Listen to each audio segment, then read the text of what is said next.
हम लोग श्रीमद् भागवतम के तीसरे स्कंद के छठे अध्याय के पुनरावलोकन को देख रहे हैं।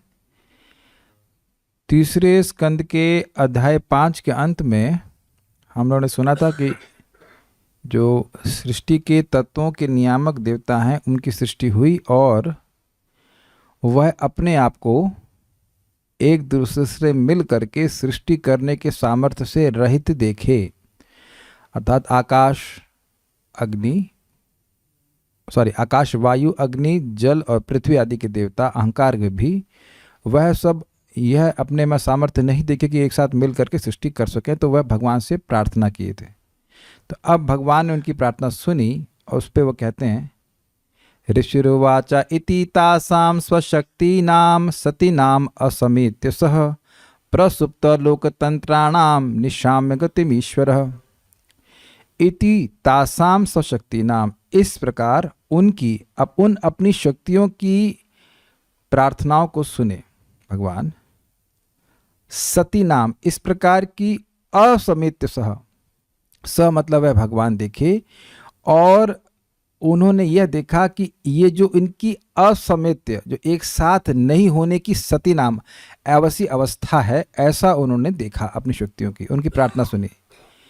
प्रसुप्त लोकतंत्राणाम, और उन्होंने देखा कि लोकतंत्र अर्थात जो पूरी सृष्टि है वह प्रसुप्त अवस्था में, अभी सृष्टि नहीं आगे बढ़ रही है। निशाम्य गतिम ईश्वरा, इस प्रकार की उनकी गति को सुना या देखा, ईश्वर और भगवान श्री कृष्ण ने देखा कि भाई सृष्टि नहीं हो रही, सृष्टि के लिए मैंने शुरुआत तो कर दी है कि सृष्टि आगे नहीं बढ़ रही है। फिर क्या हुआ? काल संज्ञाम तदा देवीं बिभ्रत शक्ति मुरुक्रमः त्रयोविंशति तत्वानां गुणम गणम युगपद आविशत। काल संज्ञाम तदा देवीम, तदा मतलब उस समय जब भगवान ने देखा कि सृष्टि आगे नहीं बढ़ रही है, तो काल संज्ञाम देवी अर्थात काली नामक देवी को बिभ्रत शक्तिम उरुक्रम भगवान विष्णु ने अपनी काली नामक शक्ति को धारण करके त्रयोविंशति तत्वानाम 23 तत्वों के गणों में एक साथ प्रवेश किया। मतलब एक साथ सभी तत्वों में एक साथ प्रवेश किया, अपनी काली शक्ति का प्रवेश कराया। उसके बाद भगवान प्रवेश किए। सह अनुप्रविष्टो भगवान चेष्टा रूपेण तम गणम भिन्नम संयोजयामास सुप्तम कर्म प्रबोधयन। सह अनुप्रविष्ट भगवान, उस काली शक्ति के प्रवेश करने के बाद भगवान प्रविष्ट हुए किस रूप में? चेष्टा रूपेण तम गणम, अपनी चेष्टा के रूप में प्रविष्ट हुए, मतलब भगवान ने चेष्टा रूपी शक्ति से उसको प्रवेश कराया। तम गणम मतलब उन 23 तत्वों में। भिन्नम संयोजयामासा, और जो भिन्न भिन्न पृथक पृथक तत्व पड़े हुए थे उनको सम्यक योजया अर्थात उनको एक साथ बांध दिया, बाइंडिंग कर दी अगर कहा जाए। जैसे आटे को में पानी मिला के उसको बाइंड कर देते, ऐसे उनको बाइंड कर दिया। सुप्तम कर्म प्रबोधन, और जो कर्म सुप्त अवस्था में था उसको प्रबोधित कर दिया, जागृत अवस्था में करा दिया। प्रबुद्ध कर्म देवेना त्रयोविंशतिको गणः प्रेरितो जनयत स्वाभिर्मात्रभिर अधिपुरुषम। प्रबुद्ध कर्मा देवेना, अपने कर्मों के द्वारा प्रबुद्ध होकर, एक्टिवेट होकर कहना चाहिए। देवेना मतलब भगवान की दक्षता में, त्रयोविंशत को गणः, जो 23 प्रकार के तत्व थे, महतत्व आदि, महतत्व अहंकार वहां पे गिर लिया था। उसके बाद इंद्रियां थी 5 पंच महाभूत, 5 तन मात्राएं 10, 11 इंद्रियां, तो हो गया 21।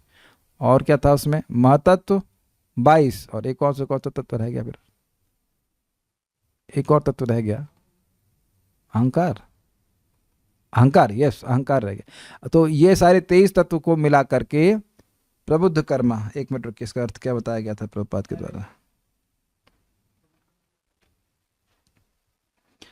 हाँ बस यही बोल रहे हैं, भगवान के द्वारा जब उसको एक्टिवेट करवाया गया था तो प्रेरित अजनयत स्वाभीर मात्रभीर अधिपुरुषा, भाई भूल रहे हैं, अपनी मात्राओं के संग वह अधिपुरुष यानी विराट पुरुष जागृत हो गया। हाँ यही अर्थ था। अधिपुरुष का मतलब था विराट पुरुष को। मात्रा का अर्थ क्या लिया गया है, मैं भूल गया एकदम। हाँ स्वाभिमात्र भी का अर्थ क्या हुआ? अरे वो तो ठीक है, लेकिन अब उसको वहाँ देखना पड़ जाएगा। मैं बिल्कुल भूल गया, बस इतना समझ में आ रहा है कि इसके द्वारा विराट पुरुष की जागृति होगी। इन शब्दों का एग्जैक्ट मतलब वो था, अब मैं भूल गया, क्योंकि रोज़ तो हमने पारायण नहीं किया है, तो अब इसका दिक्कत हो रही है। रोज पारायण करने से शब्दों का अर्थ याद रहता है। स्वांश बोल देंगे, हाँ ठीक है, अब जो भी है हम भूल गया, बस इतना बात अर्थ है कि विराट पुरुष का यहाँ पे प्रकट हो गया। परेण विशता स्वस्मिन् मात्रया विश्व सृगण चुक्षोभ अन्योन्यमासाद्य यस्मिन् लोकश्चराचरः। हाँ, ये समझ में आता है। परेणा विशता स्वस्मिन्, परेणा मतलब परमेश्वरेणा, परमेश्वर के द्वारा, जब भगवान के द्वारा विशता स्वस्मिन्, अपने सभी में वह प्रवेश किए, अर्थात उन्हीं 23 तत्वों में प्रवेश किए। मात्रया विश्व सृगण, विश्व सृग थे वो 23 तत्व, और मात्रा मतलब अंश, अपने अंशों के द्वारा वह प्रवेश कर रहे हैं। चुक्षोभ्य अन्योन्यमासाद्य, वह एक दूसरे में प्रवेश कर रहे हैं, शुद्ध हो रहे हैं, और उसके द्वारा चराचर लोक की सृष्टि हो रही है। मतलब आकाश वायु में मिल रहा है, वायु पृथ्वी मिल रही है, इस प्रकार से एक दूसरे में मिल रहे हैं, और इस कारण से विभिन्न प्रकार के तत्वों की सृष्टि हो रही है। अब उसके बाद विराट पुरुष के बारे में बोला है। हिरण्यमः स पुरुष सहस्त्र परिवत्सनान आंडकोश उवासप्सु सर्वसत्वोपबृंहित। हिरण्यमय मतलब स्वर्णिम, सह पुरुष वह विराट पुरुष, सहस्त्र परिवत्सरान 1000 वर्षों तक, आंडकोश उवास अपसु ब्रह्मांड के जल में, आंडकोश मतलब ब्रह्मांड के कोश में, अपसु था जो जल था उसमें उवास बह रहा। सर्व सत्व ब्रहिता, इसमें सारे जीव, सत्व का मतलब एग्जिस्टेंस, सारी एग्जिस्टेंस उसी में समाहित थी, उसी विराट पुरुष में सारे जीव उसी में थे। फिर क्या होता है, स वै विश्वसृजाम गर्भो देव कर्मात्म शक्तिमान विभाजवात्मनात्मानम एकदा दशधा त्रिधा। स वै विश्वसृजाम गर्भो, जो विश्व की सृष्टि करने वाला गर्भ था अर्थात विराट पुरुष था, वह कैसा था, देव शक्ति, कर्म शक्ति और आत्म शक्ति से युक्त था। विभाजा आत्मना आत्मानम, अपने आप को अपने से उसने विभाजित किया। किस रूप में, एकदा दशधा और त्रिधा। देव शक्ति हुई थी, वह एक रूप में हुई थी, हृदय में जो बिना कटा हुआ जीव है, अविच्छिन्न जीव, जिस जीव को काटा नहीं जा सकता है, तो देव शक्ति के द्वारा वह हर जीव के, हर शरीर में जो जीव रहता है उसके रूप में विस्तारित किया। कर्म शक्ति ने कैसे अपने आप को विस्तारित किया, 10 प्रकार के जो प्राण होते हैं उस रूप में कर्म शक्ति ने अपने आप को विभाजित किया। और आत्म शक्ति उसने कैसे विभाजित किया, अधिदेव, अधिभूत और आध्यात्मिक रूप में डिवाइड किया। ये बात है। उसके बाद कहते हैं, एषा ही अशेष सत्वानाम आत्मांशः परमात्मनः आद्योऽवतार यत्रासौ भूतग्रामो विभाव्यते। एषा ही अशेष सत्वानाम, ये विराट पुरुष ही जो सभी सत्व अर्थात जितनी भी एग्जिस्टेंस सत्ताएं हैं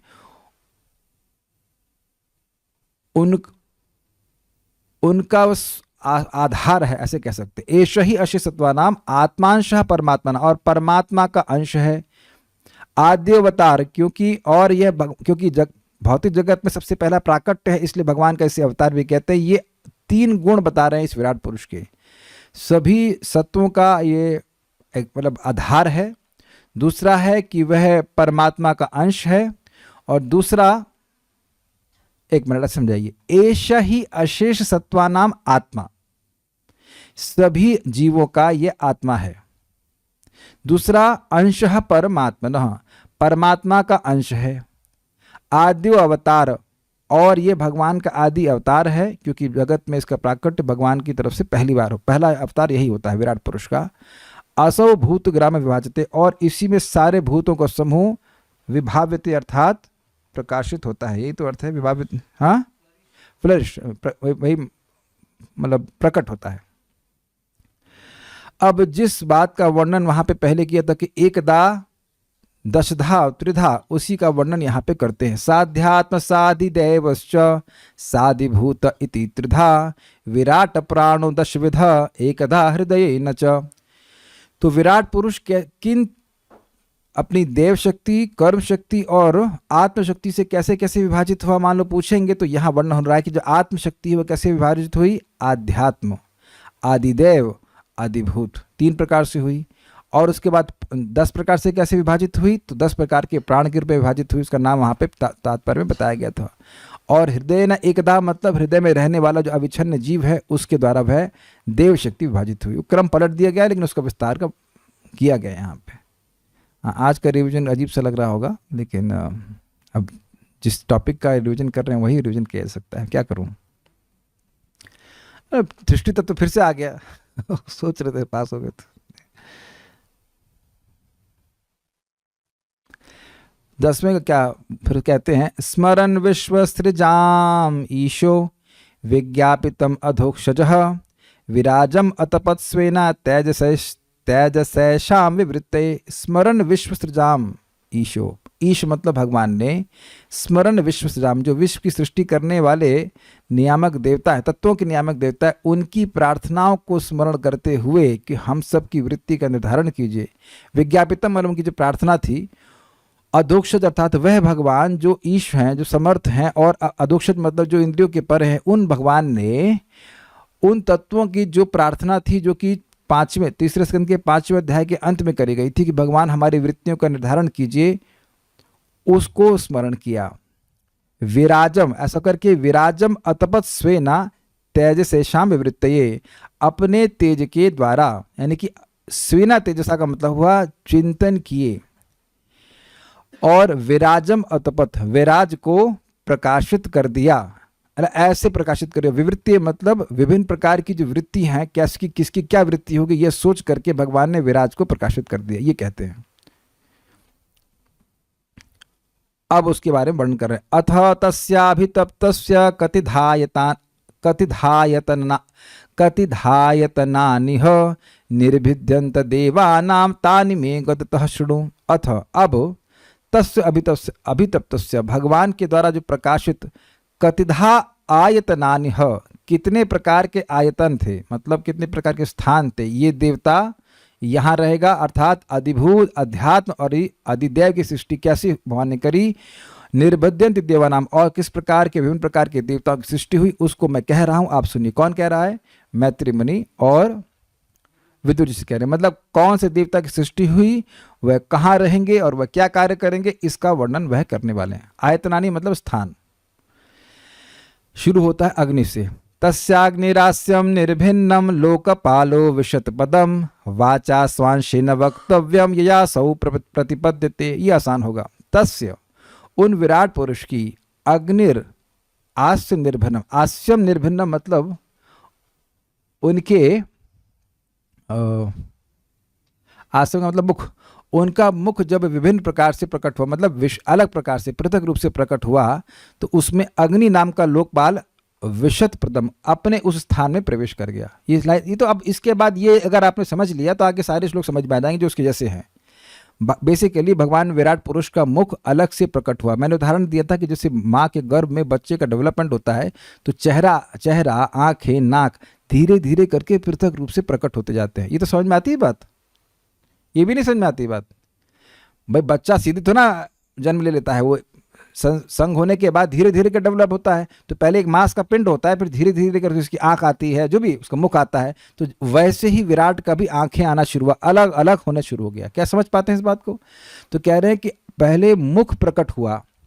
आस्यम मतलब मुख्य, आस्यम निर्भिन्नम पृथक रूप से मुख प्रकट हुआ उस विराट पुरुष का। तस्य मतलब उस विराट पुरुष का, उसमें अग्नि नामक लोकपाल अपने पदम अविशत मतलब पदम मतलब स्थान, तो उस मुख रूपी स्थान में वह प्रवेश कर गया। कैसे प्रवेश किया? वाचा स्वांशेन, अपनी वाक शक्ति रूप अपने अंश अर्थात अपनी शक्ति के द्वारा। अग्नि के द्वारा व्यक्ति बोल पाता है, उसके संग प्रवेश किया। वक्त्यम यया असौ वक्तव्यम प्रतिपद्यते, उसके द्वारा जो बोला जाए उसे कहते हैं वक्तव्य। जिसे बोला जाना चाहिए उसको व्यक्ति मतलब उसको प्रकट कर पाता है। प्रतिपद्यते मतलब बोल पाता है। तो इसको जरा देख लीजिए। अग्नि हो गए अधिदेव, जो विराट पुरुष का मुख हो गया वह हो गया अधिभूत, जो वाणी शक्ति है, वाच है, वो हो गया अध्यात्म, और वक्तव्य जो उसका उस वाणी का विषय है वह हो गया अधिभूत। तो दो अधिभूत दिखेंगे आपको हर श्लोक में, एक अधिदैव और एक अध्यात्म दिखेगा। जिन्होंने क्लासेस सुनी है उनके लिए तो कठिन नहीं होना चाहिए, ये बात हम मतलब आपको रिपीट करेंगे। अब सारे श्लोक इसी तरह के चलेंगे। नेक्स्ट देखते हैं। निर्भिन्नम तालु वर्णो लोकपालो विशद हरे जिव्यांशीन च रसम यया असौ प्रतिपद्यते। जब भगवान हरि की तालु विभिन्न निर्भिन्न अर्थात पृथक रूप से प्रकट हुई, तब कहेंगे हरि कहाँ से आ गए? तो यहाँ हरि शब्द से विराट पुरुष को ही इंगित किया गया, क्योंकि उन्हीं के अवतार हैं। तो भगवान हरि की तालु जब अलग प्रकार से प्रकट हुई तो वरुण नाम का लोकपाल उसमें प्रवेश कर गया। क्लियर? कैसे प्रवेश हुआ? जिह्वा अंशिना, जिह्वा रूपी अपनी रसन इंद्रिय के द्वारा वह प्रवेश हुआ। रसम यया रसम असौ प्रतिपद्यते, जिसके द्वारा व्यक्ति रस अर्थात स्वाद का अनुभव करता है। तो इसमें अधिदैव कौन हुआ? वरुण देवता। अधिभूत कौन हुए? तालु। और अध्यात्म क्या हुआ? जिह्वा या रसनेन्द्रिय। और एक और अधिभूत क्या हुआ? रस, टेस्ट। ठीक, नेक्स्ट। निर्भिन्ने अश्विनौ नासे विष्णुर आविशताम पदम घ्राणेनांशेन गंधस्य प्रतिपत्तिर्यथो भवेत। विष्णु की नासिका के निर्भिन्न होने से यानी पृथक रूप से प्रकट होने से, विष्णु का मतलब फिर वही हुआ, विष्णु मतलब विराट पुरुष। उसमें अश्विनौ आविशताम पदम, उस पद में, उस स्थान में दोनों अश्विनी कुमार प्रवेश कर गए। इसे समझ देना हो कि अश्विनी कुमार की सृष्टि भी हुई और उसे प्रवेश भी कर गए, एक साथ हुआ सब कुछ। घ्राणेना अंशेना, घ्राणेन्द्रिय रूपी अपने अंश के द्वारा वह प्रवेश किए, और गंधस्य प्रतिपत्तिर यतो भवे, जिसके द्वारा गंध का अनुभव सब लोग करते हैं। तो फिर जरा विचार कीजिए, अधिभूत कौन हुआ? पहला अधिभूत क्या हुआ इसमें? दोनों नासिका, वेरी गुड। और अधिदैव क्या हुआ? दोनों अश्विनी कुमार। और अध्यात्म क्या हुआ? घ्राणेन्द्रिय। और दूसरा अधिभूत क्या हुआ? गंध तन्मात्रा। इजी है, बस समझ में आ गया। अब सारे श्लोक जैसे चलते जाएंगे। निर्भिन्ने अक्षिणे अक्षिणी त्वष्टा लोकपाला विशुद्ध विभो चक्षुषांशीन रूपाणाम प्रतिपत्तिर्यतो भवेत। जब दोनों आंखें इस विभो अर्थात विराट पुरुष की अलग रूप से प्रकट हुई तो त्वष्टा नाम के लोकपाल, त्वष्टा का अर्थ लिया गया है सूर्य, इज इट नॉट? सूर्य नाम के लोकपाल, सूर्य लोकपाल उसमें प्रवेश किए। अविशत मतलब प्रवेश किए। कैसे, किसके संग प्रवेश किए? चक्षुषांशेन, आंख यानी कि चक्षु इंद्रिय रूपी अपनी शक्ति संग प्रवेश किए। जिसके द्वारा यतः, जिसके द्वारा रूपाणाम प्रतिपत्तिर भवेत, जिसके द्वारा व्यक्ति रूप का दर्शन कर पाता। चलिए माइक में बताइए, आप बता पाएंगे? पहला अधिभूत क्या है इसमें? चक्षु। Very good. आंखें, चक्षु नहीं बोलिए, चक्षु से कंफ्यूजन हो जाएगा। अक्षी यानी कि अक्षिणी अर्थात दोनों आंखें किसकी? किसकी आंखें प्रकट हुई? त्वष्टा लोकपाल। किसकी आंखें प्रकट हुई? विराट पुरुष की। सारी इंद्रियां प्रकट किसकी हो रही हैं? विराट पुरुष की। और उसमें प्रवेश कौन कर रहा है? लोकपाल। ठीक है, लोकपाल कौन है इसमें? त्वष्टा लोकपाल, मतलब वो सूर्य है। ठीक है, और उसके बाद अध्यात्म क्या है इसमें? अध्यात्म है चक्षुषा अर्थात चक्षु इंद्रिय, जो सूक्ष्म इंद्रिय, उसको अध्यात्म कहते हैं। और दूसरा अधिभूत क्या है? रूप, जिसको द्वारा दर्शन किया जा रहा है। देखिए बहुत सिंपल है। स्थान जहां की लोकपाल निवास करेगा वह है पहला अधिभूत। उस इंद्रिय के द्वारा जो चीज पकड़ी जाएगी वह है दूसरा अधिभूत। ठीक, जो इंद्रिय का नियामक देवता है वह अधिदेव, और जो सूक्ष्म इंद्रिय है जिसके द्वारा की कोई चीज पकड़ी जाएगी वो हो गया अध्यात्म। बस ये आपको पकड़ना है। ठीक है, नेक्स्ट देखते हैं।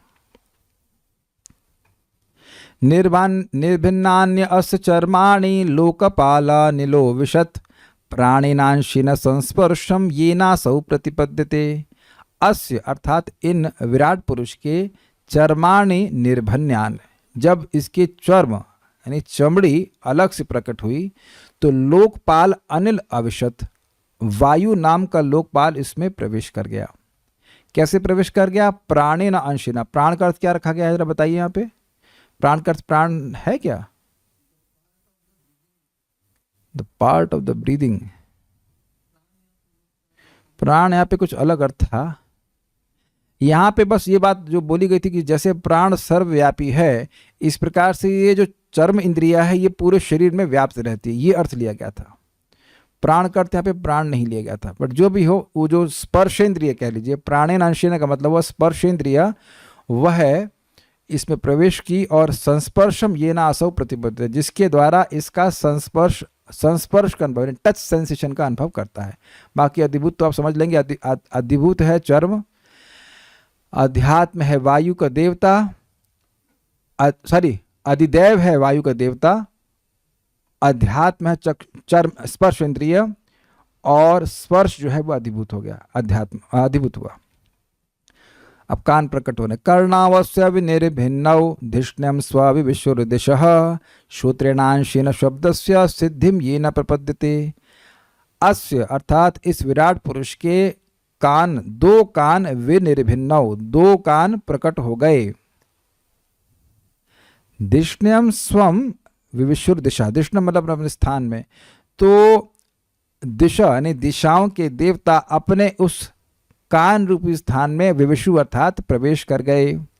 कैसे प्रवेश किए? श्रोत्रेण अंशेना, श्रोत्र इंद्रिय रूपी अपने अंश के द्वारा, शब्दस्य सिद्धिम ये न प्रपद्यते, जिसके द्वारा शब्द की सिद्धि होती है। कोई शब्द होता है तो व्यक्ति कान के द्वारा, कर्णेंद्रिय के द्वारा ग्रहण करता है। तो अधिभूत पहला क्या हुआ? दोनों कान। अधिदेव क्या हुए? दिशा के देवता। अध्यात्म क्या हुआ? श्रोत्र इंद्रिय। और अधिभूत क्या हुआ? शब्द। वो सारे श्लोक एक जैसे हैं, कोई कठिन नहीं होगा समझने में। अब खुजली हो रही है खुजली हो रही। त्वचमस्य विनिर्भिन्नाम विविशुरदिष्टमौषधि अंशेन रोमभि कंडुम यैरसौ प्रतिपद्यते। अस्य अर्थात इस विराट पुरुष की त्वचम निर्भिन्ना, जब त्वचा पृथक रूप से प्रकट हुई तो उसमें औषधि नाम का देवता प्रवेश कर गया। दिष्ण मतलब अपने स्थान में प्रवेश कर गया। रोम भी अंशेना, रोम जो बाल होते हैं हमारे शरीर के ऊपर, उस रोम इंद्रिय, रोम जो भी कह लीजिए, उसके उस रूपी उस इंद्रिय के संग में प्रवेश किया। यही कंडुम असु प्रतिपद्यते, जिसके द्वारा व्यक्ति खुजली का अनुभव करता है। तो यहाँ पे अधिभूत क्या हुआ? पहला त्वचा। इसमें अधिदेव क्या हुआ? औषधि। अध्यात्म क्या हुआ? रोम। और अधिभूत क्या हुआ? खुजली। नेक्स्ट, मेड्रम तस्य विनिर्भिन्नम स्वदिष्णम क उपाविशत रेतसांशिन येन असौ आनंदम प्रतिपद्यते। मेड्रम तस्य विनिर्भिन्नम, जब इसके उपस्थ यानी कि जननांग विभिन्न प्रकट हो गए, पृथक रूप से प्रकट हो गए, तो कह स्वदिष्णुम उपाविशत। कह का मतलब ब्रह्मा नहीं है, ब्रह्मा भी हो सकता है, लेकिन वैसे कह करते हैं पे प्रजापति। तो प्रजापति अपने स्थान में प्रवेश कर गए। रेतसा अंशिना अर्थात प्रजनन की शक्ति के द्वारा वह उसमें प्रवेश किए, जिसके द्वारा व्यक्ति भोग के आनंद, भोग के सुख का अनुभव करता है। आगे कहते हैं, गुदम पुंसौ विनिर्भिन्नम मित्रो लोकेश आविशत पायुनांशेन येन असौ विसर्गम प्रतिपद्यते। जब पुंस अर्थात इस विराट पुरुष का गुदा द्वार पृथक रूप से प्रकट हुआ तो मित्र नाम का लोकेश उसमें प्रवेश कर गया। अब वहाँ बात क्लियर नहीं हुई थी कि मित्र का मतलब सूर्य भी होता, तो सूर्य दो जगह कैसे चला गया, कुछ समझ में नहीं आई थी बात। तो वो अभी झूल ही है ये बात की क्या चक्कर है। मित्र नाम के, अभी मान लीजिए कि मित्र नाम के देवता उसने प्रवेश किए, कि सूर्य तो आंखों को कंट्रोल करता है, गुदा को तो नहीं करता है। लेकिन ये हम पहले भी सुन चुके हैं कि मित्र नाम का देवता करता है कंट्रोल, लेकिन अब हमको नहीं समझ में आया था वो बात। अभी तक कोई इस पर रिसर्च भी नहीं किया है तो हम नहीं जानते। अभी मान के चलिए कि मित्र नाम का देवता उसमें है। पायुना अंशेना, पायु इंद्रिय मतलब कि मल निकास की इंद्रिय, उस शक्ति के संग वह प्रवेश किए। ये ना, जिसके द्वारा, जिस इंद्रिय के द्वारा असौ ये विराट पुरुष विसर्गम अर्थात मल निकास का कार्य संपादित करता है। और जब विराट पुरुष बोला जा रहा है तो समझ लेना हो कि सारे जीवों के बारे में बोल रहे हैं। अब हाथों के बारे में कह रहे हैं। अब हम अधिभूत और अधिदेव को अलग अलग नहीं कर रहे हैं, उम्मीद है कि आप लोग समझ ले रहे होंगे। हस्तावस्य विनिर्भिन्नाव इंद्र स्वरपतिराविशत वार्तयांशीन पुरुषो यया वृत्तिम प्रपद्यते। अस्य इस विराट पुरुष के दोनों हाथ जब अलग रूप से प्रकट हुए तो इंद्र यानी जो कि स्वरपति अर्थात स्वर्ग के स्वामी हैं, वह उन दोनों हाथों में प्रवेश कर गए। वार्तया अंशेनम, वार्त मतलब कर्म करने की शक्ति। क्रय विक्रय शब्द था, क्रय विक्रय मतलब खरीद बेचना और बहुत सारे कुछ कार्य करना, हाथों से बहुत सारे कार्य करते हैं, वह उस शक्ति के संग उसमें प्रवेश किए। पुरुषो यया वृत्ति प्रपद्यते, जिसके द्वारा मनुष्य की वृत्ति होती है, व्यक्ति अपने जीविकोपार्जन कर पाता है हाथों के द्वारा। हाथ नहीं होंगे तो कैसे कार्य करेगा? तो वह शक्ति भी भगवान से आ रही है, इंद्र से आ रही है। फिलहाल डायरेक्टली कर बोले तो पादवस्य विनिर्भिन्नौ लोकेश विष्णुराविशत गत्या स्वांशेन पुरुषो यया प्राप्यम प्रपद्यते। जब इस विराट पुरुष के दोनों पांव विभिन्न रूप से पृथक रूप से प्रकट होते हैं तो लोकेश मतलब एक देवता है, उनका नाम है विष्णु। यहाँ पे विष्णु का अर्थ भगवान विष्णु नहीं है, यहाँ पे विष्णु मतलब विष्णु नामक देवता उन दोनों चरणों में प्रवेश कर गए। लोकेश मतलब लोकपाल। गत्या स्वांशना, गति रूप अपनी शक्ति के द्वारा, गति मतलब चलना, तो उस चलने की शक्ति के संग प्रवेश किए। पुरुषो यया प्राप्यम प्रपद्यते, जिसके द्वारा मनुष्य जो प्राप्य है उसको प्राप्त करता है। समझ आ रहा है? इधर से उधर गए तभी तो कुछ मिलेगा, तो या उसके पास कुछ लाया भी जा रहा है तो पैरों पे चल के लाया जाएगा ना। तो कोई वस्तु प्राप्त करने के लिए आपको चलना पड़ता है, तो इसलिए इस पैर का जो इंद्रिय विषय है वह प्राप्तव्य वस्तु, जहाँ पे भी प्राप्य कह सकते, जो जो कुछ मिली तो वह पैर का वस्तु इंद्रिय विषय, तो यह भी अधिभूत हो जाएगा। बुद्धिम चास्य विनिर्भिन्नाम वागीशो दृष्टमाविशत बोधिनांशेन बोधव्यम प्रतिपत्तिर्यतो भवेत्। जब इसकी यानी इस विराट पुरुष की बुद्धि पृथक रूप से प्रकट हुई तो वाग ईशा अर्थात ब्रह्मा जी दृष्टमाविशत अपने उस बुद्धि रूपी स्थान में प्रवेश कर गए। यहाँ पे बुद्धि का अर्थ बताया गया था कि चित्त का एक स्थान, चित्त के एक देश को बुद्धि कहा जा रहा है, वह हो जाएगा अधिभूत, और उसमें ब्रह्मा जी प्रवेश कर गए। बोधि न अंशेन, बोध रूपी शक्ति के द्वारा, बोध मतलब समझावट। जब बुद्धि होती है तब कोई व्यक्ति उस किसी विषय को समझ पाता है, इसको बोध कहते हैं। तो बोध शक्ति जो है वह उसकी अध्यात्म कहलाएगा यहाँ पे, जिसके द्वारा बोधव्यम प्रतिपत्तिर यतो भवे, जिसके द्वारा व्यक्ति को बोध होता है। जिस बोधव्य मतलब जिसका बोध होना चाहिए, तो वो उसका इंद्रिय विषय हो गया। जैसे यहाँ पे जो भी प्रवचन हो रहा है तो यह बोधव्य है, इसका बोध किया जाना चाहिए। मेरे लिए यह श्लोक बोधव्य है, मतलब इनका बोध होना चाहिए। कई बार बोलते तुमको बोध हो रहा है, तुम बोल क्या रहे हो, मतलब तुमको समझ में आ रहा है कि तुम क्या बोल रहे हो। तो जो समझने का विषय है उसे बोधव्य कहा जाएगा। ठीक है, ओके। ये थोड़ा समझ में आया कि नहीं आया, थोड़ा समझ लीजिए। बुद्धि रूपी जो स्थान है चित्त में वह है अधिभूत। ब्रह्मा जी हो गए अधिदैव, और बोध शक्ति हो गई अध्यात्म, और जिसका बोध किया जाए वह हो गया दूसरा अधिभूत। ये थोड़ा सा यहाँ पे टिपिकल था तो इसलिए मैंने आपको व्याख्या फिर से कर दिया। ओके, आगे हृदय कह रहे हैं। हृदयम चास्य निर्भिन्नम चंद्रमा धृष्टमा विशत मनसांशिन येनासो विक्रियाम प्रतिपद्यते। तो कह रहे हैं कि जब उसका हृदय रूपी स्थान प्रकट हो, तो अब हृदय रूपी स्थान का भी वही अर्थ है कि चित्त का एक स्थान उसको हृदय कहा जा रहा है। एक स्थान को बुद्धि कहा जा रहा है, एक स्थान को हृदय कहा जा रहा है। चंद्रमा दृष्टमावशत, उसमें चंद्रमा रूपी देवता प्रवेश कर गए। मनसा अंशिना, मन रूपी अपने इंद्रिय के द्वारा प्रवेश करे, जिसके द्वारा विक्रियाम प्रतिपद्यते। विक्रिया का अर्थ था संकल्प विकल्प। बोध होना और संकल्प विकल्प होने में भेद है।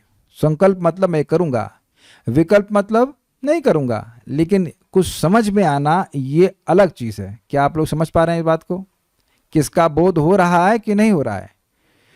कुछ करूंगा या नहीं करूंगा, ये एक अलग फंक्शन है, और किसी चीज का बोध होना कि हाँ ये बात समझ में आई, ये अलग फंक्शन है। जैसे देखिए, आपने एग्जाम्पल आप समझ लें कि बैंक जाते हैं तो बैंक में आप देखेंगे कि वो क्या मॉड्यूल्स बोलेंगे, क्या कहा जाएगा, कंपार्टमेंट बना दी जाते हैं। तो एक कंपार्टमेंट में कैशियर काम कर रहा है, एक कंपार्टमेंट में टेलर, टेलर बोलते हैं, नहीं टेलर तो कैशियर एक ही बात हो गया। एक कंपार्टमेंट में कैशियर है, एक कंपार्टमेंट में मैनेजर बैठा है, एक कंपार्टमेंट में कोई और बैठा है। वो हैं सब बैंक में ही, लेकिन सबका अधिष्ठान अलग अलग है और सबके कार्य भी अलग अलग हैं। हाँ, क्यूबिकल्स कह सकते हैं। Yes, cubicle is a more clear word. समझ में आ रहा है बात? उसी तरह के हृदय स्थान में अलग अलग देश हैं। तो एक देश को बुद्धि कहा जाएगा, वहाँ अलग काम हो रहा है, बोध का काम हो रहा है। एक देश जो है उसमें चंद्रमा प्रवेश कर रहे हैं, उस क्यूबिकल में संकल्प और विकल्प का काम हो रहा है, यह कहते हैं। तो यहाँ पे हृदय जो स्थान है वो क्या हुआ? जो हृदय रूपी क्यूबिकल हो गया वो अधिभूत, उसमें प्रवेश करने वाले अधिकारी चंद्रमा हो गए अधिदेव, मन है वह हो गया अध्यात्म, और विक्रिया उसका हो गया अधिभूत। आत्मानं चास्य निर्भिन्नम अभिमानो विशत पदम कर्मणांशेन येनासौ कर्तव्यम प्रतिपद्यते। जब इसका आत्मानम, आत्मानम का अर्थ क्या लिया गया भाई? फॉल्स। तो ये अब यहाँ पे वही बात होगी कि हृदय में जो मिथ्यांकार का क्षेत्र है, ऐसा समझना होगा, उसी तरह समझना होगा। वह जब प्रकट हुआ तो अभिमानो अविशत प्रदम, तो अभिमान मतलब जिसके द्वारा अभिमान हो, अर्थात रुद्र जो भगवान शिव हैं, उनके वह अभिमान के देवता हैं, अहंकार के देवता, तो वह वहाँ प्रवेश कर गए उस स्थान में जिस स्थान में अभिमान की स्थान होता है, ऐसे कह लीजिए। कर्मणा अंशेना, कर्म रूपी शक्ति के द्वारा प्रवेश किए। ये नासौ कर्तव्यम प्रतिपद्यते, जिसके द्वारा कर्तव्य प्रकट होता है। व्यक्ति को ये, थोड़ा पानी जल दे दीजिए, उनका ग्लास हो तो। व्यक्ति को पहले ये अहंकार होना चाहिए कि वह है क्या। मिथ्या अहंकार की बात कर रहा हूँ, कि वह स्त्री है कि पुरुष है कि टीचर है कि साधु है या कुछ भी है। साधु होना तो खैर मिथ्या अहंकार नहीं है, असली बात है। लेकिन जो पहले व्यक्ति को अहंकार का चोला ओढ़ना पड़ता है, समझते हैं, गार्भ, और उसके बाद उसके अनुसार वह कार्य करता है ना। ऐसा तो नहीं कल मैं जाकर के आर्मी भर्ती हो जाऊंगा नहीं भाई। तो जो आर्मी में काम कर रहा है, वो आर्मी सुबह उठते ही हम अपनी एक पहचान को धारण करते हैं और फिर उसके अनुसार हमारा कर्तव्य निर्धारित होता है। तो ये सब अभिमान के द्वारा होता है, अभिमान के देवता कराते हैं, तो उसके द्वारा व्यक्ति का कर्तव्य होता है।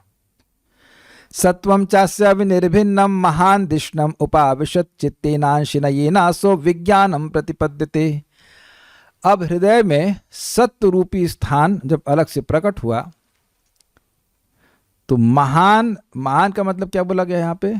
महान का अर्थ था विष्णु या ब्रह्मा या महतत्व, तीन अर्थ लिए गए थे, उसमें प्रवेश किए। तो यहाँ पे सत्व का अर्थ चित्त, चित्त नहीं था, सत्व का अर्थ वही है, हृदय का एक देश जिसमें चेतना रहती। चित्तेनांश, चित्त रूपी अंश के द्वारा, चित्त रूपी शक्ति के द्वारा उसमें प्रवेश किए, जिसके द्वारा विज्ञान होता है। विज्ञान मतलब अनुभव, अनुभव प्रकट होता है। शीर्ष्णवस्य द्योदरा पदभ्याम खमना, ये तो पूरी घटना हो गई। अब उसके बाद कह रहे हैं कि कैसे ब्रह्मांड में विभिन्न प्रकार का विभाजन होता है। शीर्ष्णवस्य द्योदरा पदभ्याम खमनाभेर उदपद्यत गुणानाम वृत्तयो येषु प्रतियन्ते सुरादया। अस्य शीर्ष्णा, इनके सिर से द्यौ, द्यौ मतलब स्वर्ग की सृष्टि हुई, धरा पदाभ्याम, और चरणों से पृथ्वी लोक की सृष्टि हुई। खम नाभेर उदपद्यत, और उनकी नाभि से आकाश का, सॉरी उनकी नाभि, हाँ उनकी नाभि से आकाश प्रकट हुआ, यानी कि स्वर्ग और पृथ्वी के बीच का स्थान। यहाँ खम का अर्थ केवल आकाश वाला नहीं है, एक्चुअली आकाश नहीं, इसको अंतरिक्ष कहेंगे। जो स्वर्ग और पृथ्वी के बीच का स्थान है उसको अंतरिक्ष कहा जाएगा। आकाश तत्व हो जाएगा ना, दिक्कत हो जाएगी। ये जब शब्द है खम, लेकिन उसको समझना होगा जो पृथ्वी और स्वर्ग के बीच का स्थान है उसको यहाँ पे अंतरिक्ष कहा जा रहा है, खम कहा जा रहा है। You can say it space, but special space जिसमें कुछ विशेष प्रकार के लोग रहते हैं, इनका वर्णन अभी आने वाला है। गुणानाम वृत्तयो येषु प्रतियन्ते सुरादया, गुणों की वृत्ति के अनुसार जिसने जैसे गुणों के स्वीकार किया है उस प्रकार से इनमें लोग देवता आदि रहते हैं, अर्थात देवता, मनुष्य और यक्ष, राक्षस आदि रहते हैं, भूत प्रेत आदि रहते हैं। अब वो कैसे रहते हैं उसका वर्णन श्लोक पे हो रहा है। आत्यंतिकेन सत्वेन दिवम देवा प्रभेदिरे धराम रजः स्वभावेन पणयो ये च ताननु। आत्यंतिकेन सत्वेना, सत्व गुण के बहुत अधिक बढ़ जाने के कारण दिवम देवाः प्रपेदिरे, दिव को यानी कि स्वर्ग लोक में देवता रहते हैं, देवता प्राप्त करते हैं। ऐसे कह सकते हैं कि बहुत जिसका सत्व बढ़ा रहता है वह लोग देवता बनते हैं। ठीक। धराम रज स्वभाविना, पृथ्वी लोक में जो रजोगुण के स्वभाव वाले हैं, पड़या, पड़या मतलब वह मनुष्य जो यज्ञ करते हैं, ये च तान अनुनु, और जो उनके अनुगत रहते हैं, मतलब उन पे निर्भर जो पशु रहते हैं, अर्थात गाय गधा बैल जो भी है, वो सब पशुओं, वह पशु मनुष्यों के अधीन रहते, तो इनके संग वह हम सब लोग पृथ्वी पे रहते हैं, ये बोल रहा है। नेक्स्ट, तार्तीयेन स्वभावेन भगवन्नाभिमाश्रिताः उभयोरंतरम व्योमा ये रुद्रम, ये रुद्र पार्षदाम गणः, जो रुद्र के पार्षद हैं, जो तार्तीयेन स्वभावेन, जो तीसरे स्वभाव वाले हैं, भाई सतोगुण हो गया और रजगुण हो गया, तीसरा स्वभाव क्या है, तमोगुण, तो जो तमोगुण के स्वभाव वाले हैं वे भगवान की नाभि में आश्रित उभयोर अंतरम व्योम, दोनों के बीच का स्थान अर्थात पृथ्वी और स्वर्ग के बीच का जो स्थान है, जो भगवान की नाभि पे यानी विराट पुरुष की नाभि के पर आश्रित है, उस स्पेस में वह रहते हैं। कौन? रुद्र के पार्षदगण, अर्थात जो तमोगुण में रहने वाले लोग हैं, भूत प्रेत आदि, वह रुद्र के पार्षद, शिव जी के पार्षद इस स्थान में रहते हैं, अंतरिक्ष के बीच में, अंतरिक्ष में रहते हैं, जो कि पृथ्वी लोक और स्वर्ग लोक के बीच में है। क्लियर है? कुछ कठिनाई तो नहीं होनी चाहिए, इजी श्लोक है। अब यहां पे बड़ी सुंदर बात बताई जा रही है। देखिए, प्रश्न था कि भाई वृत्तियों का निर्धारण करें जिसके द्वारा मनुष्य भगवान को यज्ञ अर्पण कर सकें और देवताओं को भी अर्पण कर सकें, और इस प्रकार से सब लोग प्रगति कर सकें। तो यहाँ पे भगवान ने सबकी वृत्तियों का अलग अलग प्रकार से उनके गुणों के अनुसार सृष्टि करी है, उसका वर्णन यहाँ पे हो रहा है। मुखतो वर्तत ब्रह्मन् पुरुषस्य कुरुद्वः यस्तून्मुखत्वाद् वर्णानां मुख्यो भूत ब्राह्मणो गुरु। ब्रह्म का अर्थ यहाँ पे क्या लिया गया है?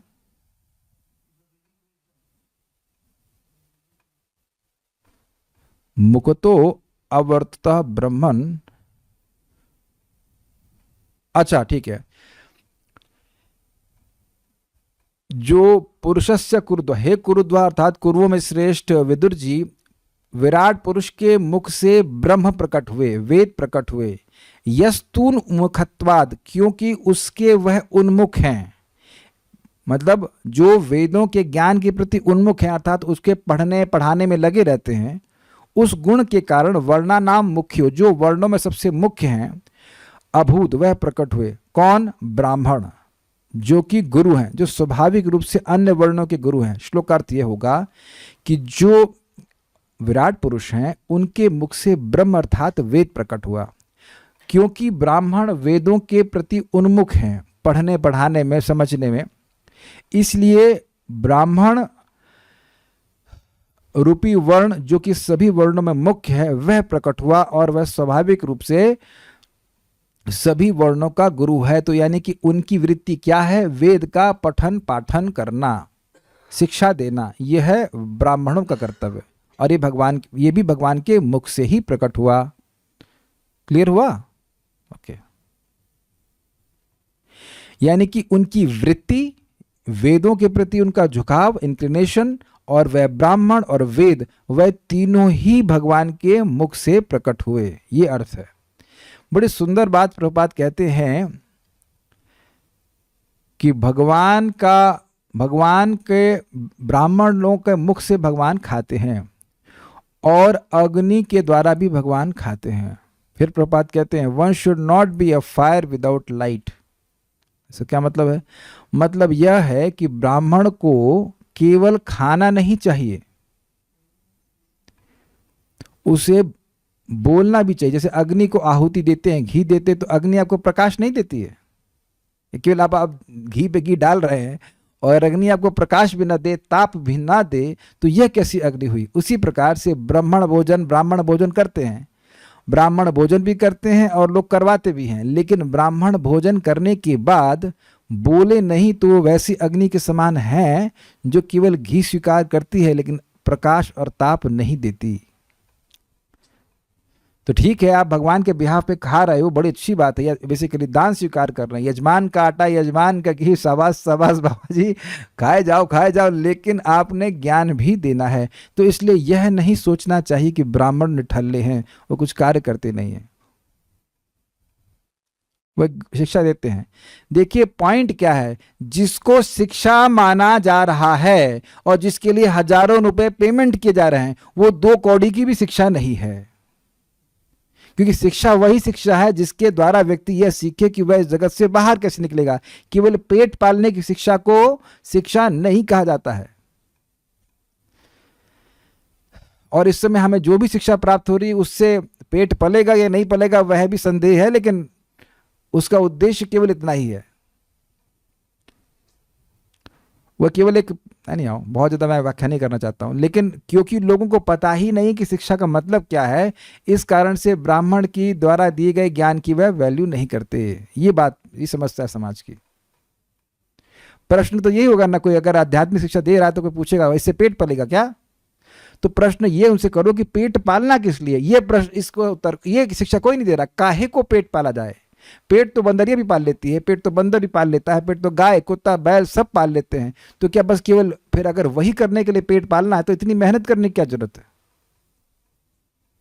पेट तो लेबर भी पाल लेता है ना, बिना पढ़ा लिखा भी। तो फिर आपने पढ़ करके पेट पाल लिया तो कौन सा बड़ा कार्य कर लिया। यानी आप उसमें बहुत विस्तार नहीं करना चाहते, लेकिन पॉइंट वही है कि इस समय लोग शिक्षा का मतलब ही नहीं जानते, क्योंकि उनको पढ़ाया भी नहीं जा रहा है। इस कारण से ब्राह्मण का महत्व नहीं समझ रहे हैं। प्रभुपाद अपने लेक्चर में कह रहे हैं कि किसी के 4 लड़के थे, और प्रभुपाद ने कहा कि एक लड़का हमको दे दो, मुझसे ब्राह्मण बनाएंगे। तो वो कहते स्वामी जी इसका पेट कैसे पलेगा, हाउ ही विल लिव।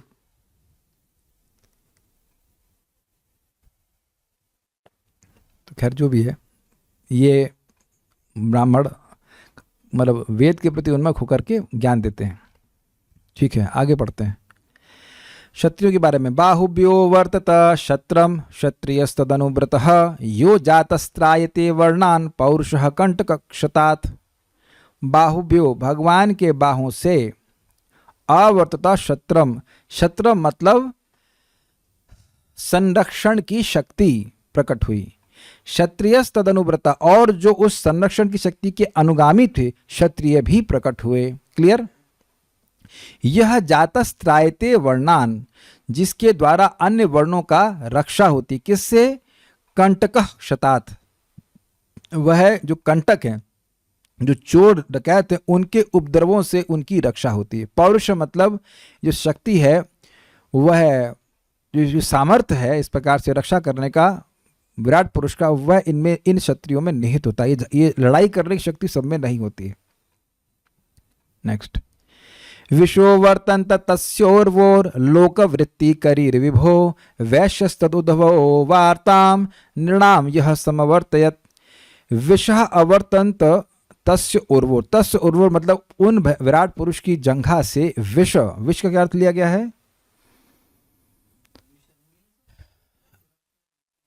हाँ, उत्पादन और वितरण करने की जो शक्ति है वह प्रकट हुई, उसकी वृत्ति प्रकट हुई। लोक वृत्ति करीर विभो मतलब भगवान विराट पुरुष की तरफ।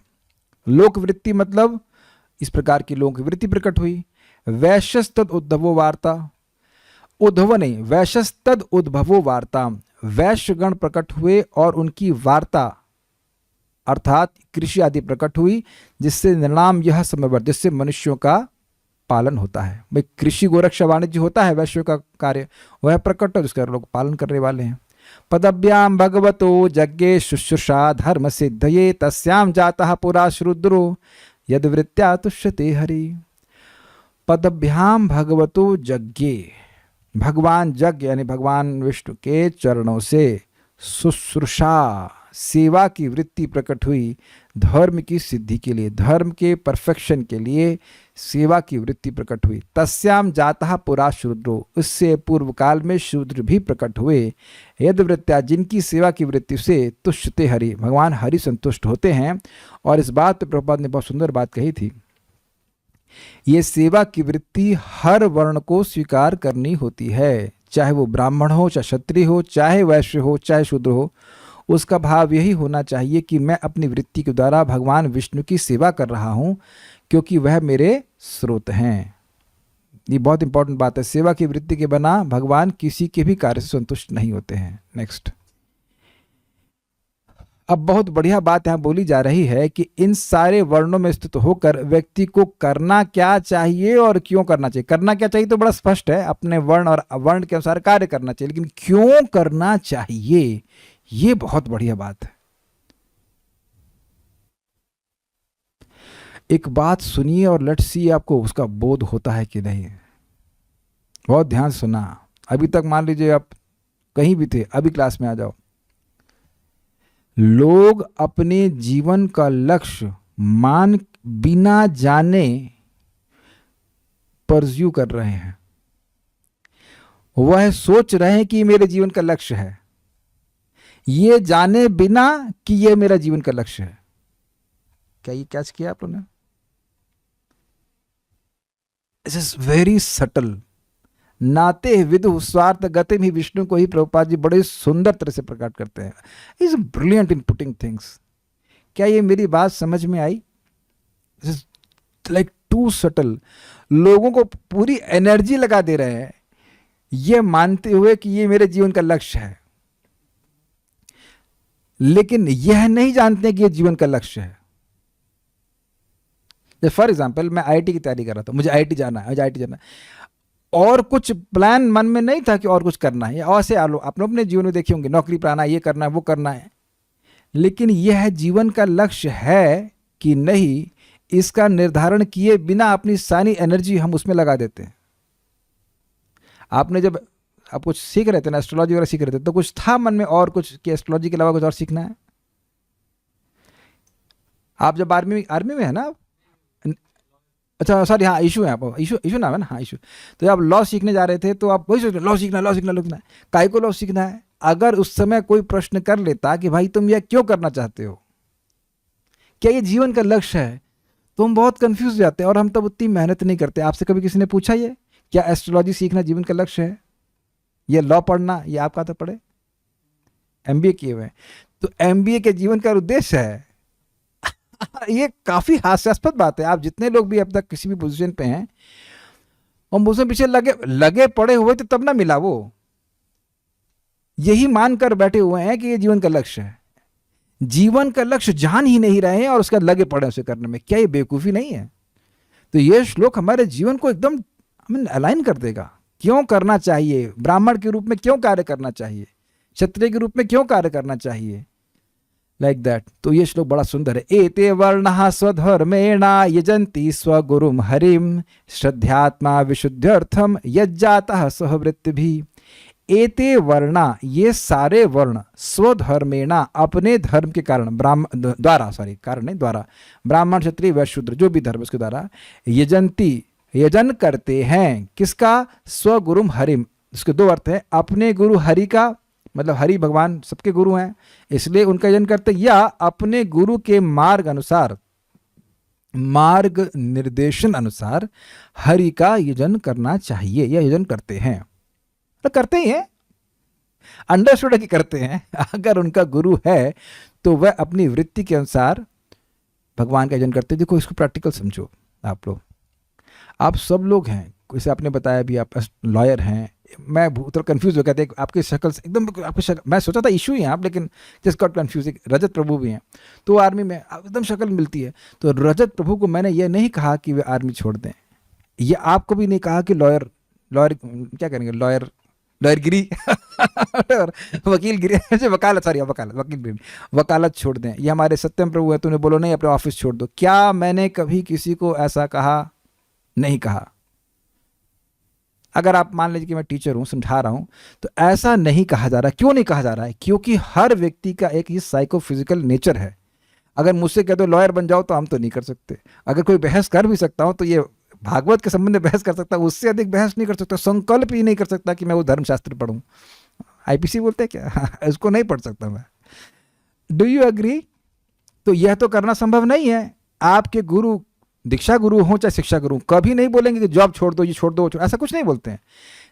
महाप्रभु यही बोले ना, स्थाने स्थितः, अपने स्थान में रहो, लेकिन भगवान की अपने कर्मों के द्वारा भगवान का भजन करने की शिक्षा दी जाती है। अब मान लीजिए आप भाई प्रश्न के कर्मों के द्वारा भगवान की सेवा कैसे करेंगे? अरे जो धन आ रहा है उसको भगवान की सेवा में लगाइए। घर में भी बहुत सारी भगवान की सेवा हो सकती है, वह लगाइए और प्रचार में हेल्प करिए। ये पॉइंट है। कैसे करनी चाहिए? तो कह रहे श्रद्धा पूर्वक करनी चाहिए। किस लिए करनी चाहिए? तो कह रहे आत्म विशुद्ध अर्थम, अपने चित्त की शुद्धि के लिए। मतलब भाई ब्राह्मण बनकर, क्षत्रिय बनकर के व्यक्ति क्या कर सकता है? इस भाव से भी वह धर्म का आचरण कर सकता है कि उसे स्वर्ग की प्राप्ति हो। बिल्कुल स्पष्ट है, कर सकता है। लेकिन वह इसलिए ना करे, अपितु इसलिए करे कि उसके हृदय शुद्ध हो जाए। बिल्कुल स्पष्ट होकर मैं जानबूझ करके रुक के यहां समझा रहा हूं कि यह श्लोक बहुत महत्वपूर्ण है।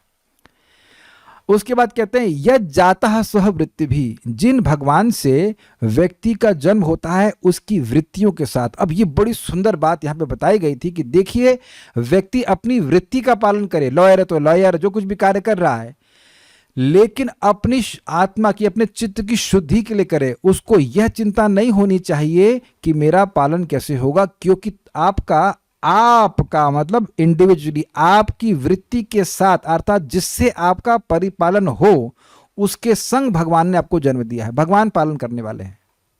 तो भगवान पालन करने वाले हैं मतलब वह आपको बुद्धि दे रहे हैं कि तुम्हारी यह वृत्ति है, तुम इसको चुनोगे, तुम्हारा पालन हो जाएगा। इसलिए पालन की चिंता नहीं करनी चाहिए। वृत्ति का व्यक्ति वृत्ति को स्वीकार करे, वृत्ति से कार्य करे, ताकि उसका हृदय शुद्ध हो जाए। I hope I am able to make the point across. लोग अपनी वृत्ति को स्वीकार करते हैं और अधिक अधिक इस जगत में भोग इकट्ठा करने के लिए, लेकिन यहां पे ये बात नहीं कही जा रही, अपने चित्त को शुद्ध करने के लिए। ठीक है, नेक्स्ट। इसीलिए किसी भी वृत्ति में पाप तभी उत्पन्न होता है जब लोभ उत्पन्न हो जाए। अग्रीड? अगर अपने चित्त की शुद्धि करनी है तो ना आपको क्या कहते हैं उसको घूस लेने की जरूरत है, ना पाप करने की जरूरत है। भाई पाप करके तो हृदय पवित्र नहीं होगा। तो अगर हृदय पवित्र करना उद्देश्य है तो स्वाभाविक रूप से अपनी वृत्ति का पालन करने में व्यक्ति पाप नहीं करेगा, भले ही अन्य लोग पाप कर रहे हो। क्या ये बात समझ में आ रही है? यस। यहां 10 रोटी कौन खाता है प्रतिदिन, दोनों टाइम? Please raise hands. अरे कोई पहलवान नहीं। अरे हमारे जीवन में एक दुख है, हम किसी पहलवान को परिचित नहीं कर पाए। संतोष कृष्ण प्रभु 10 रोटी। अरे झूठ बोलते हो, ब्राह्मणों को झूठ बोलते हैं आप। 10 रोटी तो आप कभी नहीं खाते। कुल मिला के नहीं, एक टाइम बोल रहा हूँ। तब देख रहे कि हम लोग की खाने पीने की आवश्यकता एकदम गिलहरी जैसी है, छोटे छोटे 100-200 ग्राम आटा खा लेंगे, क्या है। हम लोग हिसाब लगा 200 ग्राम आटे से ज़्यादा नहीं आदमी खा पाता है कि नहीं? 200 ग्राम आटा हो गया 40 समवेयर 40 रुपीज़ के जी पड़ता है आटा। तो कितना हुआ? 8 रुपीज़ समथिंग। 8 रुपये का आटा 8 रुपये का आटा आप खा सकते हो। लाइक वैसे अगर होटल में आदमी जल्दी खाता है, मैंने सुना 10 रुपये की रोटी होती है, वॉटेवर। इसलिए घर में खाए आदमी तो वो बहुत सस्ते में निकलना जीवन चल जाता है। तो ये बात है। तो मैं हाँ ये बोल रहा था कि अगर ये मैंने बोला क्यों, मैं इसलिए बोल रहा हूँ, अगर अपने आत्मा की शुद्धि में व्यक्ति इंटरेस्टेड है तो उसको बहुत सारी चीज़ें इकट्ठी करने के लिए नहीं। जैसे आज हम एक व्यक्ति घर में गए थे, उनका बहुत बड़ा घर था। हमने कहा इसको तो साफ करने के लिए बहुत एक मेड की जरूरत पड़ती होगी। कहते हैं यही तो दिक्कत है, मेड मिलती नहीं है और घर साफ होता नहीं है। ऊपर अंडरग्राउंड मकान, यहाँ मकान रहने वाले 3 लोग, 3 या 4 होंगे, एक लड़की लड़का और उनकी पत्नी, और इधर उधर सब जगह मकान बना के रखे हुए। एक बात आप बिल्कुल क्लियर समझ लीजिए, अंदर घुसेगा तो समझाएगा, जो लोग बंगले में रह रहे हैं वो सिंगल रूम में रहने वालों से ज्यादा सुखी नहीं है,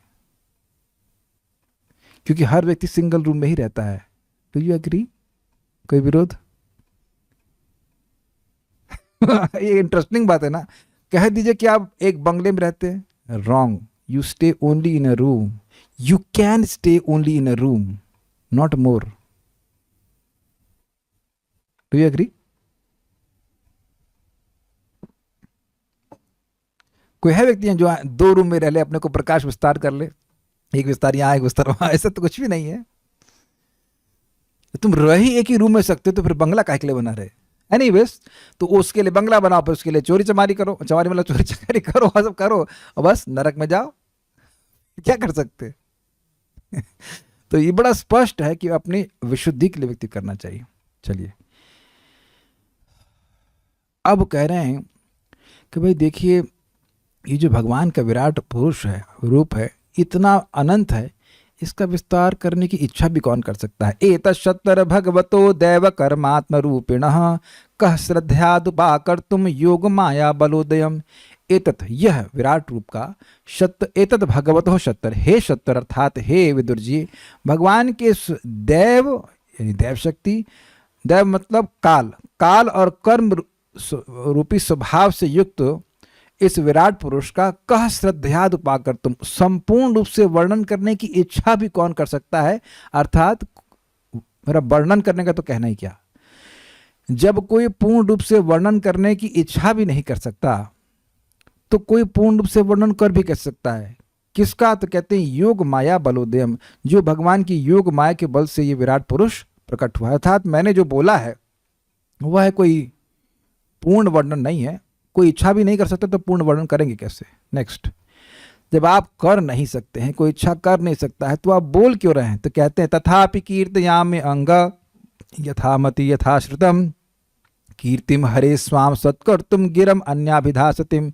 फिर भी हे अंग, हे विदुर जी, हे प्रिय विदुर जी, मैं भगवान के यश का कीर्तन करूंगा। कैसे करेंगे, यथाश्रुतम यथामति, जैसा मैंने गुरु के मुख से सुना है और जैसा मैंने समझा है वैसा वर्णन करूंगा। क्यों, तो कह रहे हैं हरे कीर्तिम स्वाम सत्कर्तुम, भगवान हरि की कीर्ति का वर्णन करने से मैं अपने खुद का शुद्धिकरण करूंगा। और नहीं करेंगे तो क्या होगा, तो कह रहे हैं गिरम, मेरी वाणी अन्याभिदासतिम, अन्य बातों को बोलने के कारण असती हो जाएगी, व्याभिचारी हो जाएगी, अपवित्र हो जाएगी, और वाणी के द्वारा मेरा मन पवित्र हो जाएगा। उसके बाद बड़ा सुंदर श्लोक कहते हैं कि देखिए, वाणी का यद्यपि कोई पूरा वर्णन नहीं भी कर सकता है, फिर भी वाणी का पूरा लाभ, एकांत लाभ, परम लाभ यह ही है कि भगवान के गुणों को बोला जाए। और कानों का सबसे बड़ा लाभ यह है कि उस यश के, उस वाणी के प्रयोग के निकट आ जाए। एकांत लाभम वचसो नुपुंसाम सुश्लोक मौलेर गुणवादमाहु श्रुतेश्च विदभिर उपाकृतायाम कथा सुधायाम उपसंप्रयोगम। पुंसाम नु वचसः, मनुष्यों के वचनों का निश्चित ही एकांत लाभ, अर्थात सर्वश्रेष्ठ लाभ, मुक्ति से भी परे लाभ यह है कि सुश्लोक मौलेर गुणवादम आहु, कहा गया है, आहु ये कहा गया है कि मनुष्यों की वाणी का सर्वश्रेष्ठ लाभ है कि वह भगवान कृष्ण जिनकी कीर्ति सारी सुंदर कीर्तियों की मुकुट के समान है, उन्हीं के गुणानुवाद में वाणी लगनी चाहिए। ये पहली लाइन का अर्थ है। मतलब भगवान के यश जो सारे सभी के सुयशों में सर्वश्रेष्ठ हैं, उनको ही बोलना वाणी का परम लाभ, मनुष्यों की वाणी का परम लाभ कहा गया है, इसलिए बोलूंगा। एक दूसरा, श्रुतिश्च, और सुनने की शक्ति का एकांत लाभ यह है कि विद्वद भी उपाकृतायाम, जो विद्वानों के द्वारा, मूर्खों के द्वारा नहीं, जो विद्वान जैसे कि व्यासदेव जी हैं, उनके द्वारा जो उपाकृतायाम, जो लिपिबद्ध किया गया भगवान का यश है, उस कथा सुधाया उपसम प्रयोग, उस कथा रूपी अमृत के निकट हम अपने कान जाने चाहिए। एक निकट का बड़ा अच्छा अर्थ है, जैसे मान लीजिए हम लोग कुछ बोल रहे हैं और इस लॉबी से कोई जाए तो उसको यह तो समझ में आएगा कि आवाज हो रही है, लेकिन वह उस कथा के पास नहीं आया। आपने शब्द सुना होगा, हम पास से नहीं सुने, दूर से सुन लिए, मतलब स्पष्ट नहीं सुनाई पड़ा कि क्या बोला गया। तो कथा सुधायम उप मतलब निकट, संप्रयोगम का मतलब बिल्कुल कथा के पास उसके कान सट के लगे रहे, एकदम कान ऐसे लगा के रखा रहे, एक एक शब्द को वह धारण करे। ये कानों का सर्वश्रेष्ठ प्रयोग है। इसको आप तब समझ सकते जब आपका कोई व्यक्ति यश बोलता है, जब हमारी कोई गुणगान करता है तो हमारे कान एकदम बड़े हो जाते हैं, अरे क्या बोल रहा है। तो उस तरह से व्यक्ति का आग्रह होना चाहिए कि भगवान के यश को बोले तो कान उसके एकदम निकट चले जाए। तो ये कानों का सर्वश्रेष्ठ लाभ है, क्योंकि इसके द्वारा भगवान के प्रति प्रेम जागृत होता है। समझा गया? इसलिए ये उत्साहित है। यद्यपि भगवान हरि के महिमा को पूर्णतः कोई वर्णन नहीं कर सकता, लेकिन लाभ इतना बड़ा है कि वो कर रहे हैं उसको। ठीक है ना। नेक्स्ट, अब एक प्रश्न उठाते हैं, अरे भाई मैं ही नहीं हूं, कह रहे हैं कि भगवान के यश को क्या ब्रह्मा जी पूरा नाप पाए हैं? जो आप मेरे से उम्मीद कर रहे हो कि मैं भगवान के यश को पूरा बोल दूंगा। आत्मनो वसितो वत्स महिमा कविनादिना संवत्सर सहस्रांते धिया योग विपक्कया। आत्मना परमात्मा के वश, हे बेटा विदुर, आत्मनः अवसितो महिमा कविनादिना, कवि आदि कवि ब्रह्मा जी के द्वारा भी क्या आत्मा अर्थात परमात्मा की महिमा को पूरी तरह समझ लिया गया है? मतलब नहीं समझा गया है। संवत्सर सहस्त्रांते 1000 दिव्य वर्षों तक दिया योग विपक्कया, योग के द्वारा जो परिपक्व बुद्धि हो गई है उसके द्वारा भी क्या स्वयं आदि कवि ब्रह्मा जी के द्वारा भगवान की महिमा को समझ लिया गया है बेटा? अर्थात नहीं समझा गया है। तो फिर मैं कौन हूं? जब ब्रह्मा जी नहीं समझ पाए तो मैं कौन हूं? समझ पाए मतलब पूरा नहीं समझ पाए। अच्छा, उसके बाद कहते अतो भगवतो माया मायी नाम अपि मोहिनी यस स्वयं चात्म वर्तमात्मा न वेद की मुतापरे। ब्रह्मा जी का तो कहना क्या, भगवतः माया, भगवान की माया माई नाम अपि मोहिनी, इसलिए भगवान की माया तो मायावियों को, जादूगरों को भी मोहित करने वाली है। यस स्वयं चात्म वर्तमात्मा, क्योंकि स्वयं चात्मा, स्वयं आत्मा अर्थात स्वयं भगवान परमात्मा भी आत्मवर्तमा, अपने माया के विस्तार या अपने स्वरूप के ऐश्वर्य को न वेदा, उसकी लिमिट कहाँ है वह नहीं जानते हैं। कि मुतापरे, फिर अन्य को क्या कहना, अर्थात भगवान के यश की कोई सीमा है ही नहीं, इसलिए सीमा नापने के लिए मैं नहीं बोल रहा हूं, अपनी विशुद्धि के लिए बोल रहा हूं। आखिरी श्लोक कहते हैं यतो प्राप्य निवर्तन्त वाचश्च मनसा सह अहम चान्य इमे देवास तस्मै भगवते नमः। यतः अप्राप्य, जिन भगवान की महिमा के अंत को अप्राप्य न प्राप्त करके निवर्तन्त लौट आते हैं। कौन लौट आते हैं? वाचश्च मनसा सह अहम च अन्य इमे देवा, ये देवता वाणी, मन और अहंकार के साथ इनके नियामक देवता भगवान की महिमा के अंत को पार ना पा करके लौटाते हैं, उनको नहीं मिलता है, हार जाते हैं। तस्मै भगवते नमः, इसलिए मैत्रेय मुनि कहते हैं कि उन भगवान को मैं केवल नमस्कार मात्र कर रहा हूं। इस प्रकार से अध्याय समाप्त हुआ। अब इसके बाद विदुर जी फिर प्रश्न करेंगे, इसलिए नेक्स्ट चैप्टर का टॉपिक है फर्दर इंक्वायरीज बाय विदुरा। तो विदुर जी फिर प्रश्न करेंगे, उसको हम लोग भगवान ने चाहा तो कल सुनेंगे। कुछ प्रश्न किसी भक्त का है तो देख लेते हैं। चोरी की वृत्ति भी भगवान ने ही दी है जो चोरी करते हैं। अच्छा, कहाँ पढ़ के आए आप? ही चोरी और डकैती ये कौन से वर्ण की है? अरे अब चुप हो गए, कोई उत्तर नहीं दे रहे। चोरी पाप है, वृत्ति को पाप कहा जाता है, बताइए। आप प्रश्न कर रहे हैं, जो विचार कीजिए कि चोरी डकैती क्या कोई वृत्ति है? अगर कोई अपनी वृत्ति का पालन कर रहा है तो क्या राजा के द्वारा उसको दंड दिया जाता है? कोई ब्राह्मण है, क्षत्रिय है, वैश्य या शूद्र है, तो क्या उसको अपनी वृत्ति का पालन करने के लिए दंड दिया जाता है? नहीं, चोरी करना पाप है, वो वृत्ति नहीं है। ये आजकल लोग बना लिए हैं कि हम चोरी कर रहे हैं अपने परिवार का पालन करने के लिए। तुम्हारा पालन फिर अब नरक में होगा। अंतरिक्ष को अर्थ और स्वर्ग के मध्य बताया गया है, तो आकाश को बताइए। अरे भैया पता नहीं, आप प्रश्न कर रहे हैं और आपको कुछ टॉपिक का ज्ञान नहीं है। टॉपिक का ज्ञान हुए बिना प्रश्न मत कीजिए। ये बात नहीं समझ आई कि भगवान अपनी महिमा कैसे पूरी तरह से नहीं जानते, वह तो सब कुछ जानते हैं। इससे पहले ये बताइए कि हम नहीं समझ पा रहे कि आप जिस क्लास में श्लोक समझाया गया था उस क्लास में आप आए थे कि नहीं आए थे? नहीं आए थे ना। जब क्लास बंक मारेंगे तो फिर आप क्या प्रश्न क्यों कर रहे हैं? उस क्लास को सुन लीजिएगा। ये जो श्लोक को बोला गया था उसमें खूब बढ़िया समझाया गया था। आए थे? नहीं आए थे ना। गोला मारे थे ना। गोला माला सोचते गोला टिकाना। तो क्लास में बंक मारेंगे तो श्लोक समझ में नहीं आएगा, नहीं बताएंगे उत्तर। जरा श्लोक पढ़ कर के आओ। वहाँ इसी पे मतलब मैं समझता हूँ कम से कम 5 बार तो बार रिपीट किया कि क्यों भगवान अपनी महिमा के अंत को नहीं समझ पाते हैं। तो बंक मारने वाले देखे ना, आपने बंक मारा है, ये मुझे आपके प्रश्न से समझ में आ गया। तो बंक मारेंगे तो हम उत्तर नहीं देंगे। ओके। दो क्वेश्चन। फर्स्ट क्वेश्चन, अध्यात्म अधिभूत अधिदेव की परिभाषा एक बार फिर से बता दीजिए। दो क्वेश्चन, तो एक ही हुआ क्वेश्चन ना। देखिए, अध्यात्म मतलब सूक्ष्म इंद्रियां। ये इंद्रियां सूक्ष्म नहीं है, ये इंद्रिय के गोलक हैं। इन्हें अधिभूत भी आप कह सकते हो। विराट पुरुष की जगह आप एक जीवात्मा को पकड़ेंगे तो भी चल जाएगा। ये फिजिकल जो इंद्रियां हैं इन्हें अधिभूत कहा जा रहा है। लेकिन जो इसके पीछे सॉफ्टवेयर है, सूक्ष्म इंद्रियां, उनको अध्यात्म कहा जाता है। जो इंद्रियों के नियामक देवता उन्हें क्या कहते हैं? अधिदेव कहते हैं। और उसके बाद जिस इंद्रिय से जो इंद्रिय विषय पकड़ा जाए उसे अधिभूत कहते हैं। और जहाँ पे इंद्रियां गोलक कह लीजिए, जैसे ऑर्गन कह लीजिए, उसको भी अधिभूत कहते हैं। शरीर को भी अधिभूत कहते हैं, अगर मोटा मोटा समझेगा। ओके, तो दूसरा प्रश्न क्या था? एक ही प्रश्न किया आपने तो।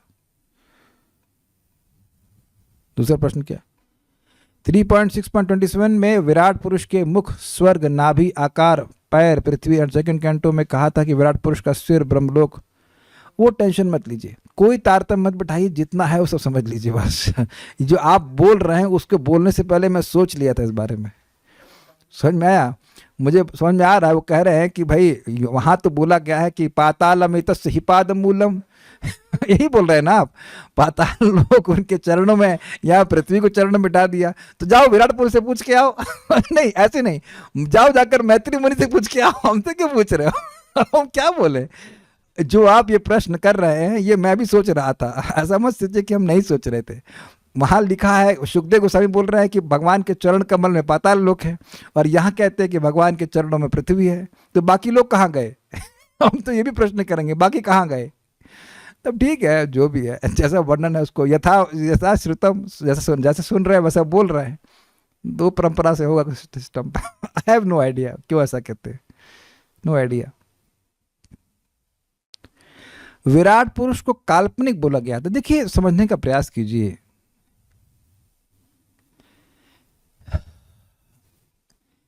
काल्पनिक इस दृष्टि, काल्पनिक है ही वो वास्तविक रूप से विराट पुरुष काल्पनिक ही है। वो काल्पनिक ही है। जो कुछ भी हो रहा है वो भगवान विष्णु की एनर्जी से हो रहा है। आप अगर भूल गए हैं, शायद पिछले अध्याय में हमने पढ़ा था, महतत्व अपने आप को विभाजित किया, ऐसा शब्द था। तो वहां ऐसा लग रहा है कि महतत्व अपने आप को स्वयं विभाजित कर लिया, लेकिन ऐसा नहीं है। वो भगवान की इच्छा से विभाजित हुआ। भाषा का प्रयोग ऐसा हो रहा है कि ऐसे विभाजित किया। करने वाले भगवान हैं, मया दक्षिण प्रकृति। लेकिन एक मॉडल बनाया जा रहा है कि भाई विराट पुरुष को भगवान से अभेद बता कर कैसे वर्णन किया जा रहा है। विराट पुरुष जैसी कोई चीज है नहीं। वो सारे जीवों को एक साथ अगर आप समूह को ले लेंगे तो विराट पुरुष कहा जा रहा है। ये सब चीजें हैं, एक मॉडल है, मॉडल के द्वारा समझाया जा रहा है बस।